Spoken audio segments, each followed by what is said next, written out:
मध्य प्रदेश के एक छोटे से कस्बे नरसिंहपुर में एक पुराना सरकारी विश्राम गृह था। लाल रंग की ईंटों से बनी 2 मंजिला इमारत, जिसके ऊपर का प्लास्टर जगह जगह से उखड़ चुका था। दिन में वो इमारत बिल्कुल साधारण लगती थी, सरकारी दफ्तरों जैसी। लेकिन रात होते ही उसका चेहरा बदल जाता था। उस विश्राम गृह में कुल 8 कमरे थे।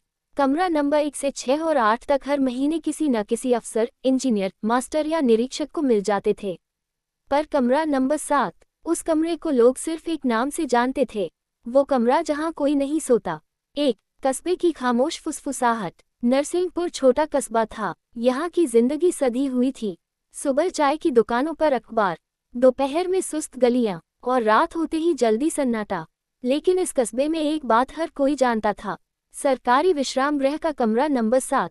कोई खुलेआम उस कमरे के बारे में बात नहीं करता था, पर जैसे ही नाम आता, लोगों की आवाज अपने आप धीमी हो जाती।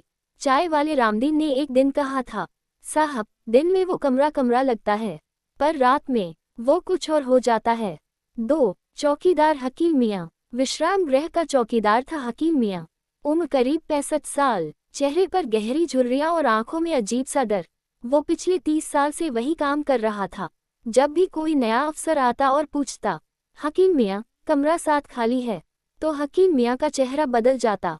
वो हल्की खांसी लेकर कहता, साहब, वो कमरा तो है, पर आप 5 या 6 ले लीजिए।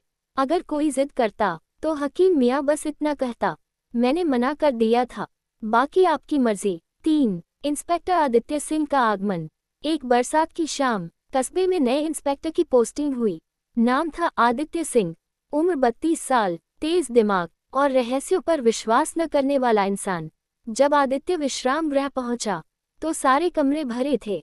हकीम मियाँ ने झिझकते हुए कहा, साहब, बस कमरा नंबर 7 बचा है। आदित्य हल्का सा मुस्कुराया, तो वही दे दो। भूत वूत की कहानियों पर मैं यकीन नहीं करता। हकीम मियाँ ने आखिरी बार समझाने की कोशिश की, साहब, रात को अगर नींद न आए, तो दरवाज़ा बंद मत खोलिएगा। आदित्य ने हंसते हुए कहा, आप भी ना मियाँ, पूरी हॉरर फिल्म बना दी है। 4 पहली रात करीब 11 बजे थी। बारिश हल्की हल्की गिर रही थी।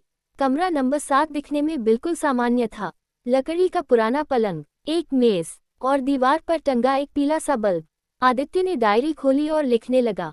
अचानक टक टक टक, जैसे कोई दीवार पर उंगलियों से थपथपा रहा हो। आदित्य ने ध्यान नहीं दिया। फिर आवाज आए, खट खट। अब आवाज दरवाजे से थी। आदित्य उठा, दरवाजा खोला। बाहर कोई नहीं। वापस पलंग पर लेटा। रात के ठीक 12 बजे। कमरे में ठंडक फैल गई। और तभी किसी ने बहुत धीमी आवाज में कहा, तुम भी नहीं सोओगे। 5 सच्चाई की परतें। आदित्य की नींद उड़ चुकी थी। वो सुबह होते ही हकीम मियाँ के पास गया।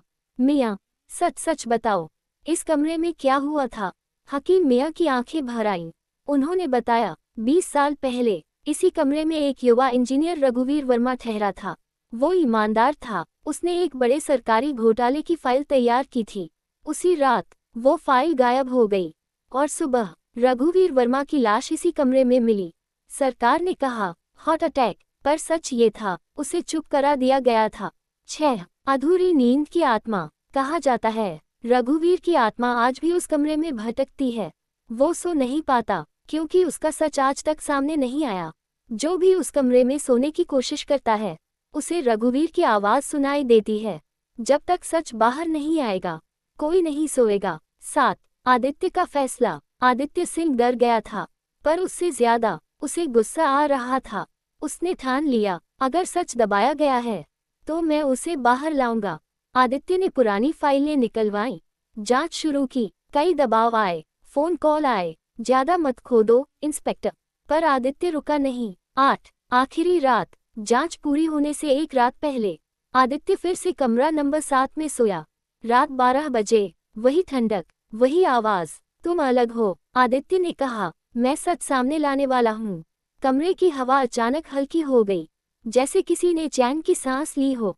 9 सच की जीत। अगले दिन घोटाले की रिपोर्ट सार्वजनिक हुई। बड़े अधिकारी निलंबित हुए। मामला अखबारों में छपा। उस रात कमरा नंबर 7 में पहली बार शांति थी। हकीम मियाँ ने कहा, साहब, कल रात कोई आवाज नहीं आई। 10 आज भी वो कमरा मौजूद है, पर अब लोग कहते हैं अब वो कमरा सो जाता है, क्योंकि सच की जीत हो चुकी है।